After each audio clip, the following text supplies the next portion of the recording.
Anthony Davis has just requested a trade from the New Orleans Pelicans. This one decision can have a major impact on the NBA for years and years to come. What's going on, basketball fans? My name is Josh and I am back with another video. Anthony Davis is easily one of the best players we have seen in the NBA for years. His combination of his size and his skill set makes him one of the league's premier superstars. But all of a sudden, one of the league's most loyal superstars has requested a trade from the Pelicans, and for the first time in a while, we are seeing a legit top 5 player in the game on the trade block. So in this video, we're gonna look at a couple of teams that Anthony Davis might end up being traded to. Now, every single team in the league is gonna make an offer for Anthony Davis. As reported earlier today, both the Toronto Raptors and the Milwaukee Bucks are preparing offers for Davis, and with the trade deadline just 9 days away at this point, the Pelicans are going to have a lot of offers on the table. The question is, will they be willing to take any of those potential offers? Now, we all know that the Boston Celtics have the best potential package for Anthony Davis, but because of the Rose Rule that's a part of the CBA, Anthony Davis can't go to Boston because Kyrie Irving is also signed to the Rose extension deal. One team can't have 2 players under the same max contract, so with that being said, the only way that Boston could make a deal for Anthony Davis is if they wait until the summer once Kyrie Irving either re-signs or leaves the team.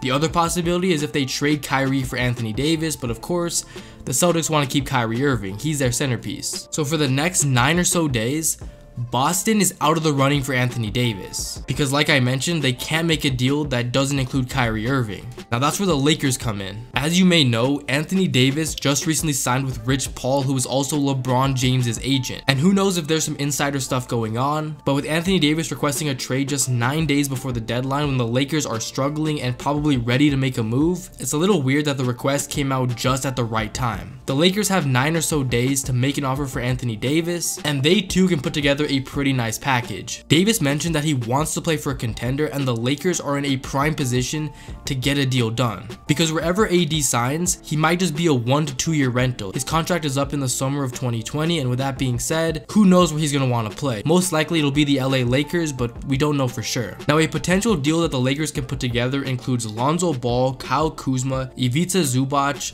whatever players to make the money work, possibly a KCP or a Lance Stevenson, and then 1 to 2 first-round picks.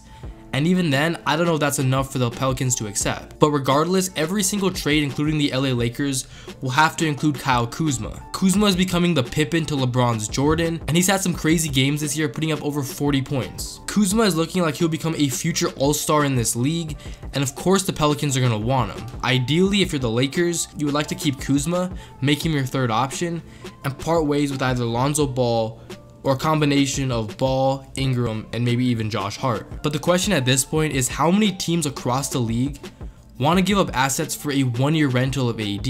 I want to say not many, but let's take a look back at a couple off seasons ago and even last off season when we saw Paul George and Kawhi Leonard both get traded. If you look at the Paul George situation, the Thunder were willing to take a risk to bring in Paul George and convince him to stay and team up with Russell Westbrook for the long term. It was very risky because just like AD, Paul George wanted to play for a contender, and he even said he wanted to play for the LA Lakers. But within that 1 year, Sam Presti, Russell Westbrook, and that entire roster convinced PG to stay, and now he's there on a 4-year contract. Now let's look at Kawhi Leonard. The Toronto Raptors probably took an even bigger risk, trading their superstar DeMar DeRozan to the San Antonio Spurs. Kawhi Leonard mentioned that he wants to play for either the Lakers, the Clippers, or the Knicks, and Toronto wasn't even set in his sights. But now he's in Toronto, they're absolutely balling out, and all signs are pointing that Kawhi Leonard will stay in Toronto. Now, the only difference between those situations and the AD situation is that the Thunder and the Raptors could offer their star player a chance to contend. In today's NBA, I don't think there are many contending teams that can give AD what he's looking for as far as winning. I mean, look at all the teams with assets. The 76ers just acquired Jimmy Butler. They're not going to make another deal anytime soon. The Milwaukee Bucks probably don't have the assets to acquire AD.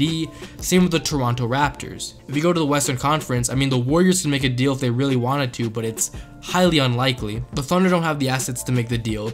The Nuggets might have the assets, but even then, AD's probably not staying in Denver. And you look at the Houston Rockets. Once again, they don't have the assets either to make a deal for Anthony Davis. So really, there's nowhere for him to go where he'll have a chance to win and re-sign in the future besides maybe LA and Boston. But like I mentioned, Boston can't make a deal until this summer, which opens up the doors for the Lakers to make the Godfather offer and acquire Anthony Davis. As it stands right now, the Lakers are easily the frontrunners to acquire Anthony Davis, and they've got about 9 days to make the deal. If they can't get the deal done by the trade deadline, the chance of them acquiring AD becomes slimmer and slimmer. Boston has so many assets that they can throw at New Orleans and can give them legitimate rebuilding pieces. From all the first round picks to maybe even Jason Tatum and Jaylen Brown, Danny Ainge could go deep in his bag and pull out a crazy deal for Anthony Davis. But we'll see what happens here in the next couple of days. Whatever does happen though, it's absolutely going to change the landscape of the NBA, because we haven't seen a player like Anthony Davis, a player of his caliber,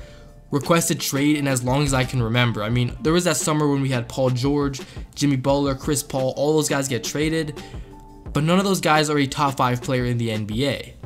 You can make the argument for Kawhi Leonard, but once again, Kawhi was coming off of an injury, and we also didn't know what his situation was like. But ultimately, the next couple of days are going to be insane with the amount of rumors and tweets that are going to be coming out about the situation. And we'll see if Magic Johnson and Rob Pelinka are willing to pull the trigger and build their super team in LA. So if the Lakers can make a trade for AD right now, that could potentially open up the cap space to sign another max contract free agent this summer. And who knows, what if Kyrie, Kawhi Leonard, Klay Thompson, Kevin Durant team up in LA?